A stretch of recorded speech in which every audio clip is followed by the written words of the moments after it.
Hi friends, मैं रोहित।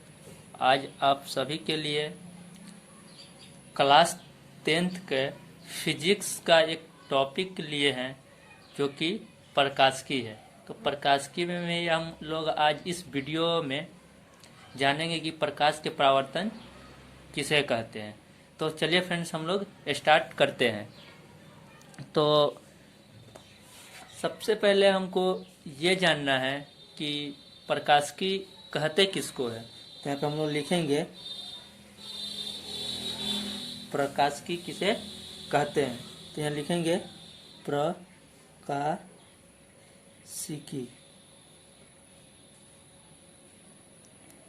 प्रकाशिकी किसे कहते हैं, तो सबसे पहले फ्रेंड्स आप लोग समझिए कि प्रकाशिकी हम लोग किसे कहते हैं। तो प्रकाशिकी भौतिकी का वह शाखा है जिसमें हम लोग प्रकाश से संबंधित जितने भी जानकारी है वो हम लोग जानते हैं। तो चलिए फ्रेंड्स, इसको हम लोग डिफिनेशन में भी लिख लेते हैं। प्रकाशिकी किसे कहते हैं। प्रकाशिकी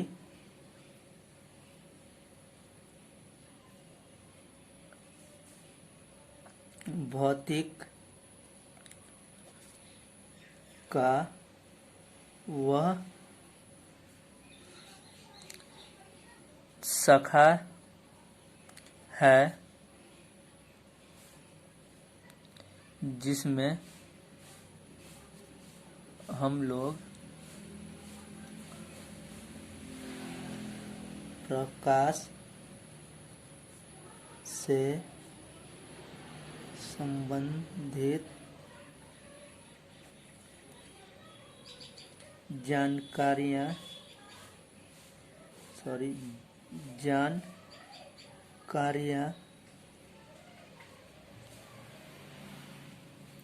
लेते हैं। अब इसके बाद हम लोग तो ये देख लिए कि प्रकाशिकी किसे कहते हैं। तो प्रकाशिकी भौतिकी का वह शाखा है जिसमें हम लोग प्रकाश से संबंधित जानकारियाँ लेते हैं। उसके बाद आइए फ्रेंड्स, हम लोग ये जाने कि प्रकाश आखिर कहते किसको है। तो हम लोग का जो नेक्स्ट टॉपिक है वो क्या है, प्रकाश किसे कहते हैं। तो प्रकाश, सबसे पहले ये जानिए कि प्रकाश सीधी रेखा में गमन करता है, नहीं कि वो इधर उधर, मतलब वो उसका डायरेक्शन जो है कि एकदम सेम होता है, यानी एकदम पैरेलल होता है। समझे फ्रेंड्स। तो हम लोग लिखेंगे पहला पॉइंट इसमें, प्रकाश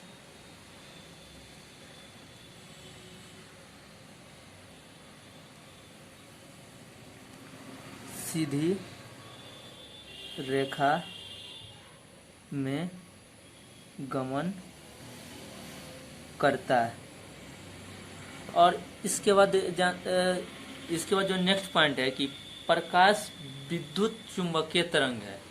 प्रकाश विद्युत चुंबकीय तरंग है, इसके कारण इसके संचरण के लिए कोई अलग माध्यम का आवश्यकता नहीं होता है।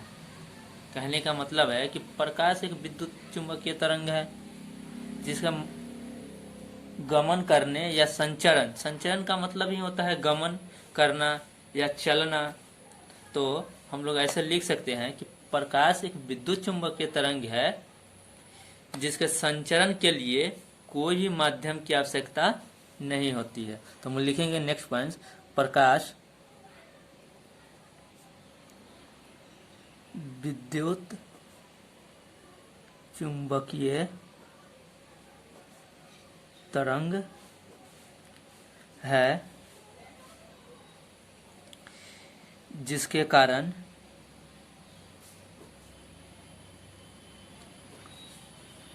इसके संचरण के लिए कोई भी माध्यम का आवश्यकता नहीं होता है। अब उसके बाद जो मेरा टॉपिक है वो है फ्रेंड्स, इसमें एक और पॉइंट है कि प्रकाश का जो वेग होता है वो निर्वात में 3 × 10⁸ मीटर पर सेकेंड होता है।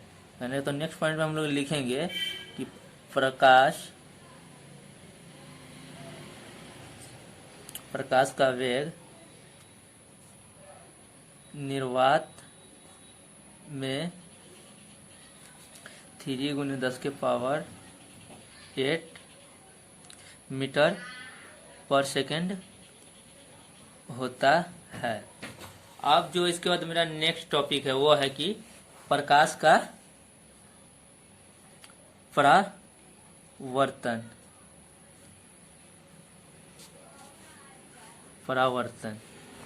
तो चलिए फ्रेंड्स, हम लोग प्रकाश का परावर्तन समझते हैं। सबसे पहले फ्रेंड्स हम लोग एक चमकीला सतह, या आप दर्पण भी ले सकते हो, या चमकीला सतह, तो हम लोग या तो दर्पण भी ले सकते हैं या चमकीला सतह ले सकते हैं, या आप लोग कोई भी, कहने का मतलब है जिससे कि मेरा प्रकाश टकराकर वापस लौट जाए वैसा सतह आप लोग ले सकते हैं। तो चलिए फ्रेंड्स, हम लोग मान के चलते कि यह एक मेरा मिरर है या दर्पण है, वो दर्पण ले लिए। अब आप लोग या तो आप लोग बचपन में भी ये काम जरूर किए होइएगा कि आप लोग दर्पण को लेकर, जिसको देहाती में हम लोग बोलते हैं आईना को लेकर आप लोग धूप में जब जाते थे तो मेरा जो प्रकाश आईना पे पड़ता था तो वो वापस टकराकर लौट जाता था। सेम यही घटना को हम लोग क्या बोलते हैं, प्रकाश का परावर्तन। तो चलिए फ्रेंड्स, इसको और अच्छे से समझने का कोशिश करें। मान के चलिए फ्रेंड्स, आप लोग यहाँ से एक किरण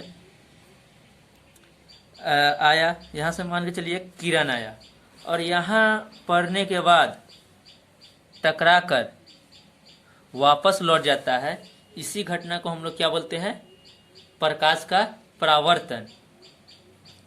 तो प्रकाश का परावर्तन बोलते हैं। तो हम लोग लिखेंगे कि प्रकाश का परावर्तन किसे कहते हैं। तो पहला पॉइंट लिखेंगे क्या, कि जब प्रकाश की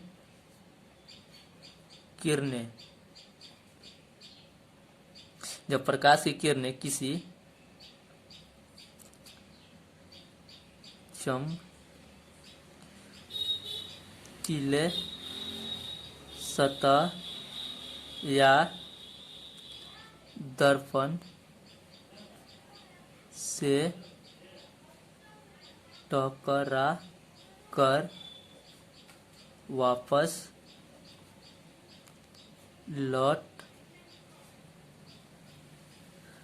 जाता है, इस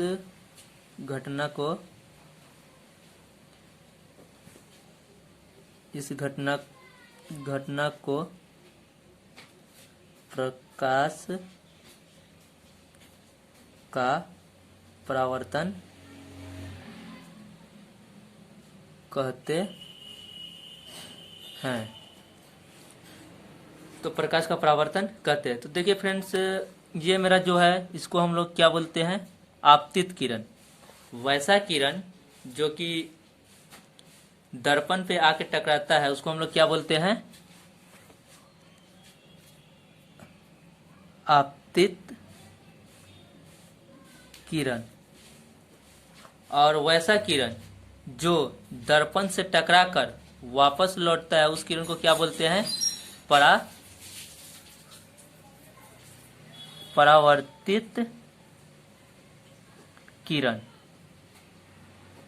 और फ्रेंड्स, हम लोग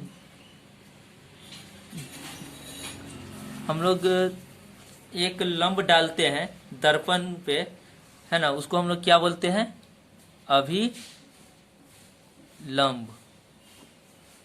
और मेरा अभिलंब और आपतित किरण और अभिलंब के बीच में जो कोण बनता है उसको हम लोग क्या बोलते हैं, आपतन कोण, जिसको हम लोग आई से डिनोट करते हैं या दर्शाते हैं या सूचित करते हैं। उसके बाद जो मेरा फ्रेंड जो अभिलंब और परावर्तित किरण के बीच में जो कोण बनता है उसको हम लोग क्या बोलते हैं? परावर्तन कोण। तो इसको हम लोग आर से डिनोट करते हैं। तो फ्रेंड्स यहाँ पे एक बात ध्यान में रखिएगा कि आपतन कोण बराबर होता है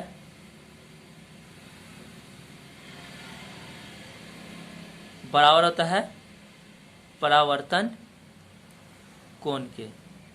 कहने का मतलब है कि आई बराबर होता है आर के। उसके बाद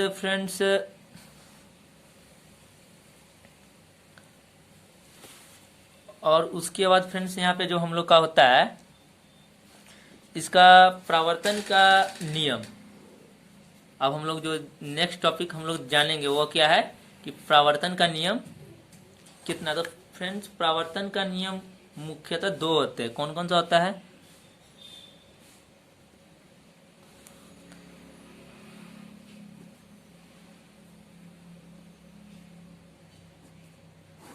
तो सबसे पहला जो मेरा नियम होता है वो होता है कि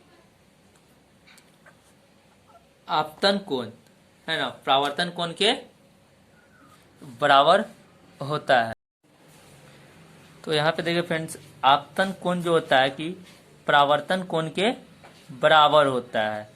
और उसके बाद जो यहाँ पे है फ्रेंड्स दूसरा जो मेरा परावर्तन का नियम है, या इसको हम लोग प्रकाश के परावर्तन के नियम भी बोलते हैं। तो दूसरा है कि आपतित किरण, परावर्तित किरण तथा आपतन बिंदु पर डाला गया अभिलंब तीनों एक ही समतल में होते हैं।